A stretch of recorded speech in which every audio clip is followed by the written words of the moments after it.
बात उस समय की है जब दुनिया के नक्शे पर सीमाओं का विस्तार हो रहा था। कई कबीले, कई देश अपनी सीमाओं को घटाने बढ़ाने के लिए कत्लेआम कर रहे थे।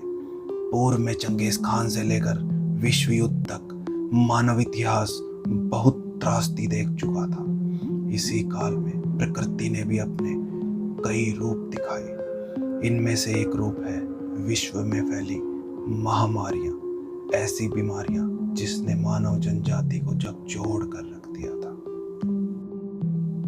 ब्लैक डेथ, बबोनिक प्लेग नाम से मशहूर इस महामारी को ब्लैक डेथ यानी काली मौत के नाम से भी जाना जाता है। इस खतरनाक बीमारी की शुरुआत साल 1200 में हिमालय के पहाड़ों से हुई। इसका दूसरा चरण 1346 से 1353 तक चला। कई वैज्ञानिक चाइना को भी इसका ओरिजिन मानते हैं। व्यापारिक जहाजों के जरिए पहुंचे चूहे इस बीमारी को फैलाने का कारण बने। यह बीमारी यूरोप से अफ्रीका, अफ्रीका से एशिया तक पहुंची।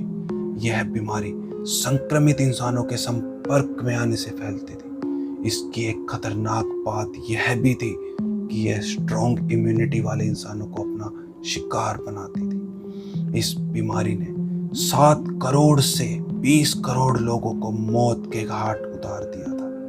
कहते हैं कब्रिस्तान और कोफिन लोगों के लिए कम पड़ गए थे। संक्रमित लोग स्वस्थ लोगों के संपर्क में ना आए, इसलिए पहली बार क्वारंटीन नामक चीज और इस शब्द का इजाद हुआ। वेनेशियन लोग के द्वारा पोर्ट रागुसा पर 40 दिन के लिए लोगों को पहली बार क्वारंटीन किया गया।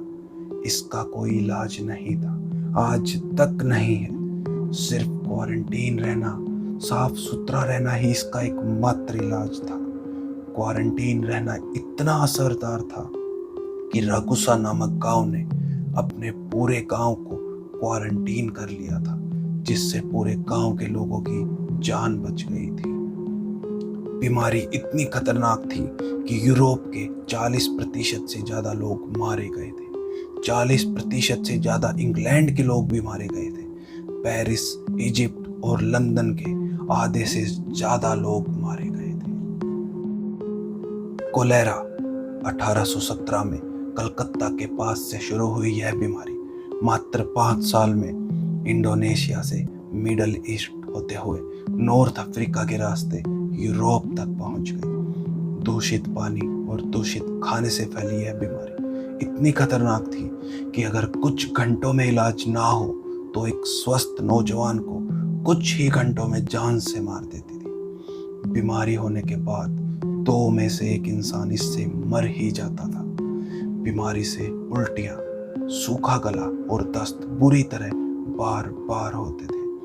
भारत जैसी डेवलपिंग कंट्री इसके हमेशा से ही आसान टारगेट रहे हैं। हैरानी की बात यह है कि यूएस के द्वारा सिंगल डोज ओरल वैक्सीन नाम की दवाई आने के बाद भी 1 से 2 लाख लोग आज भी इससे हर साल मर रहे हैं। स्पेनिश फ्लू, इतिहास की सबसे खतरनाक बीमारी को हम दूसरा कोरोना वायरस भी कह सकते हैं। एक तरफ जहां 1918 में पूरा विश्व प्रथम विश्व युद्ध से जूझ रहा था, उसी समय कई करोड़ों जिंदगी निकल जाने वाली इस बीमारी ने जन्म लिया, जिसका नाम था स्पेनिश फ्लू। एक बार फिर से चीन से जन्मी यह बीमारी पक्षियों से सूअर और सूअर से इंसान तक पहुंची। विश्व युद्ध की वजह से एक जगह से दूसरी जगह जा रही फौजें इस बीमारी को भी अपने साथ लेकर गई। यह बीमारी चाइना से यूरोप, यूरोप से यूएस और यूएस से अफ्रीका तक पहुंची।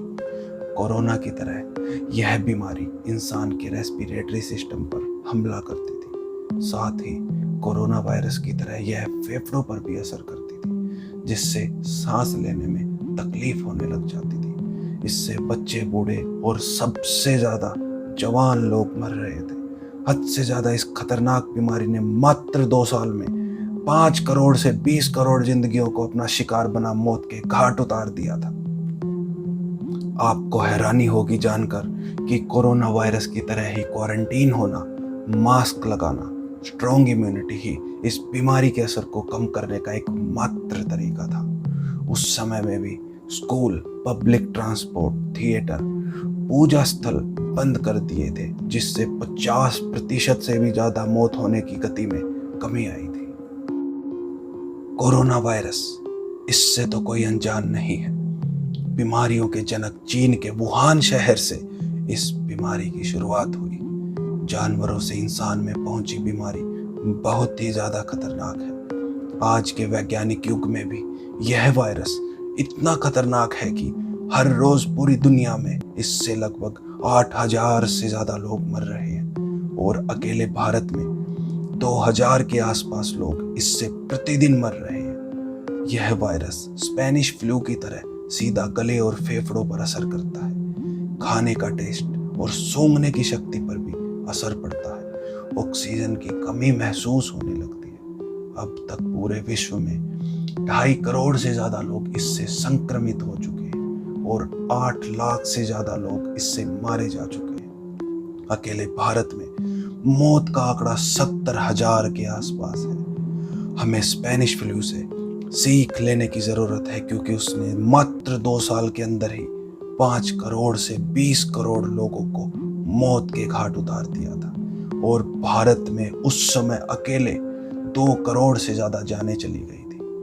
क्योंकि स्पेनिश फ्लू और कोरोना की रोकथाम के तरीके मिलते हैं, इसलिए हमें इतिहास में हुई स्पेनिश फ्लू महामारी से सीखने की जरूरत है। इसलिए हमें बचाव के तरीकों का पालन करना ही चाहिए। इजाजत दीजिए, जल्द ही मिलेंगे अगली वीडियो।